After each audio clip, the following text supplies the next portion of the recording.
আবাস তালিকা অনিয়মের অভিযোগ প্রত্যাহার করতে কালিয়াগঞ্জে বিজেপির একজন গ্রাম সংসদ সদস্যকে জোরপূর্বক বিডিও অফিসে তুলে নিয়ে আসার অভিযোগ উঠল কতিপয় ব্যক্তির বিরুদ্ধে। এই ঘটনার জেরে শুক্রবার দুপুরে শোরগোল পড়ে যায় কালিয়াগঞ্জের রাজনৈতিক মহলে। অভিযুক্তরা সকলে তৃণমূল আশ্রিত বলে অভিযোগ বিজেপির। এদিকে অনন্তপুর গ্রাম পঞ্চায়েতের বিরোধী দলনেতা মনোজ বর্মন শুক্রবার দুপুরে 6 জনের নাম সহ কিছু অজ্ঞাতের নামে কালিয়াগঞ্জ থানায় লিখিত অভিযোগ দায়ের করেছেন। পুলিশের কাছে দায়ের করা এই অভিযোগে মনোজের দাবি, গতকাল বিডিও অফিসে আবাস তালিকা নিয়ে অভিযোগ দাখিল করার পরই রাতে তার বাড়িতে চড়াও হয়ে অভিযোগ তুলে নিতে চাপ সৃষ্টি করা হয়। এদিন সকাল 9টা নাগাদ উক্ত বিবাদীরা এবং অজ্ঞাত লোক তার বাড়িতে গিয়ে তাকে জোরপূর্বক গাড়িতে তুলে বিডিও অফিসে নিয়ে আসে এবং অভিযোগ তুলে নিতে চাপ দেয়। অভিযোগ না তুলে নিলে তাকে খুন করার হুমকি দেওয়া হয়। এইসবের মধ্যে বিজেপি নেতাকর্মীরা বিডিও অফিসে পৌঁছে তাকে উদ্ধার করে। এরপরই প্রাণ সংশয়ের আশঙ্কায় পুলিশের কাছে অভিযোগ দায়ের করেছে। আজকে আমি তো আমার কাজে নিয়ে ব্যস্ত বাড়িতে, সকালবেলা অনেক তৃণমূলের দুষ্কৃতীরা যখন আসে আমাকে জোরপূর্বক গাড়িতে তুলে নিয়ে আমাকে নিয়ে আসে এখানে ব্লকে নিয়ে আসে। ওই যারা যেগুলো নামে কমপ্লেন হয়েছে সেগুলোর জন্য আমি তুলে নিই। ঘর প্রধানমন্ত্রী আবাস যোজনা ঘরের অভিযোগ কালকে করছিলাম। হ্যাঁ, বিডিও সাহেবের কাছে কালকে অভিযোগ করছিলাম।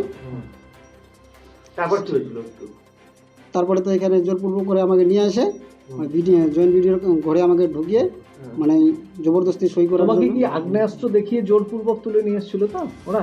তুমি বুঝতেও পারোনি এত তাড়াতাড়ি ঘটনাটা ঘটেছে? না, বুঝতে পারিনি। তাই তো? হ্যাঁ। তারপরে এখানে নিয়ে আসলো, এখানে নিয়ে তুমি কি ছাড়া পেলা এখানে? তারপরে আমাদের পার্টির লোক আসলো। পার্টির লোক আসার পর আর ওইখানে আমাকে জবরদস্তি সই করার জন্য খুব চেষ্টা করছিল। কার সামনে? আমার সঙ্গে। কার সামনে? জয়েন্ট ভিডিওর সামনে। আচ্ছা, তো আমি তো এখানে সই করে নিই। তুমি কি আতঙ্কে আছো এখন? না, যেহেতু আমার দল পাশে আছে।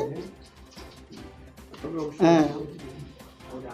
তুমি আতঙ্কে আছো তো? হ্যাঁ, আমি এখনো কঠিন আতঙ্কে আছি। এবং আরেকটা আতঙ্কে কি আছো যে তোমার মা বা দাদার উপর কোনো হতে পারে, আক্রমণ হতে পারে বা কিছু? হ্যাঁ, ওটা তো আমার বেশি, যে আমার দাদা আর মা যেহেতু আমার ছিল আজকে, ওদের নিয়ে তো প্রশাসনের কাছে কি চাইবা? তোমার সিকিউরিটি চাইবা তো? হ্যাঁ, পুলিশ প্রশাসনের সঙ্গে চাইবো যেন এরকম দুষ্কৃতীরা যেন আমাদের উপরে অত্যাচার করতে না পারে। এই বিষয়ে আমি আজকে এফআইআর করবা তো? এফআইআর করবো কালীগঞ্জ থানায় আমি যাই এফআইআর করবো। ঠিক আছে। তারা কি কোনো দলের সাথে যুক্ত আছে? অবশ্যই। কোন দল করে? টিএমসি দলনেতা। অভিযোগ খণ্ডন করে অনন্তপুর অঞ্চল তৃণমূল সভাপতি উত্তম সরকার বলেন, এই ঘটনায় রাজনৈতিক যোগ নেই। অনন্তপুরের একজন গ্রাম সংসদ সদস্য অপর গ্রাম সংসদ এলাকার বাসিন্দা তথা আবাস উপভোক্তাদের নামে অভিযোগ জানানোর ফলেই জটিলতা সৃষ্টি হয়েছে। এই ঘটনায় যেহেতু পুলিশের কাছে অভিযোগ দায়ের করা হয়েছে, তাই বিষয়টি এখন প্রশাসনের এখতিয়ারভুক্ত।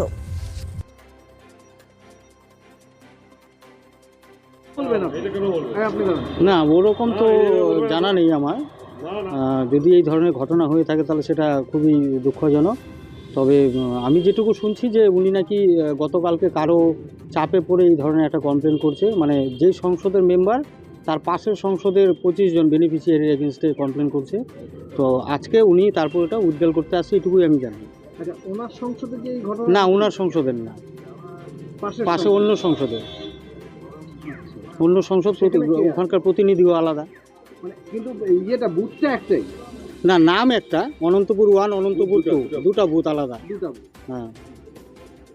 তাহলে উনি 14 নম্বর বুথের জনপ্রতিনিধি, উনি 15 নম্বরে একদম উনি করতেছিলেন একদম। তাহলে অভিযোগগুলো যে করতে, তাহলে কি বলবেন?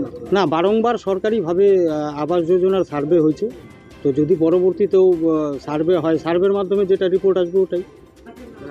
এখানে তো কোনো গ্রাম পঞ্চায়েতের মেম্বার বা প্রধান বা জনপ্রতিনিধির কোনো রকম ভূমিকা নেই।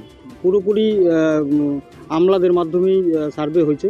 সার্ভের রিপোর্টের ভিত্তিতে স্যাংশন লিস্ট আর PWL তৈরি হয়েছে, সেটা 22 সালে, 2022-এ। ঠিক আছে। ওদের আরেকটা অভিযোগ আমি শুনছিলাম যে বর্তমানে যে লিস্টটা তৈরি হয়েছে স্যাংশন লিস্ট, সেখানে মাইনরিটির সংখ্যা বেশি, রাজবংশীর সংখ্যা কম। এই অভিযোগটা ঠিক না, কারণ আমি যতটুকু জানি যে 2022-এ যখন লিস্ট তৈরি হয় তখনই একটা স্যাংশন লিস্ট, একটা PWL তৈরি হয়েছিল। আর তখন কিন্তু সম্পূর্ণটা কোঠার ভিত্তিতে হয়েছে, পার্সেন্টেজ ছিল যে মাইনরিটি এত %, SC এত %, ST এত %, জেনারেল এত %। সেটা হয়েছিল হচ্ছে প্রধানমন্ত্রী আবাস যোজনার যে লিস্ট, ওই লিস্টের উপরেই এবার সার্ভে হলো। আমাদের জিপিতে যেমন 2178 ছিল, সেটা পরবর্তীতে কাটাকাটি করে হয়তো 400 450 নাম বাদ হয়েছে। যারা দালান বাড়ি আছে ওই বাড়িগুলো বাদ হয়েছে গোটা জিপিতে। তো কাউকে সংযোজন করতে পারেনি। যাদের হচ্ছে বর্তমানে পাকা বাড়ি ওরকম বাড়ি বাদ হয়েছে, 400 বিয়োজন হয়েছে। দাদা, যেই সংসদে এই ঘটনার অভিযোগ করে থাকুক, দিনে দুপুরে এইভাবে একজন জনপ্রতিনিধিকে তুলে নিয়ে এসে তাকে এখানে মানে অভিযোগ উদ্ধ করার জন্য বলা হয়, কিভাবে দেখছেন বিষয়টা? না, যদি এরকম হয়ে থাকে তাহলে সেটা খুবই দুঃখজনক। নিজস্ব সংবাদদাতা, খবর কালিয়াগঞ্জ।